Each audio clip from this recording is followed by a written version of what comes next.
ದೇಶಕ್ಕೆ ಯೋಧ, ನಾಡಿಗೆ ರೈತ, ಬಾಳಿಗೆ ಗುರು ಒಬ್ಬ ತಾನೆ. ಅಕ್ಷರ ಕಲಿಸೋ, ಅಜ್ಞಾನ ಅಳಿಸೋ, ಅವನೂನು ಅನ್ನದಾತಾನೆ.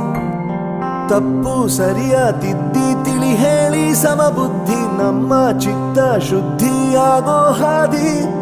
ಎಷ್ಟೇ ದೂರ ಹೋದ್ರೂ ಮರಿಬೇಡ ನಿನ್ನ ಬೇರು, ನಿನ್ನ ಸಾಧನೆಗೆಲ್ಲ ಇದುವೇ ಆದಿ.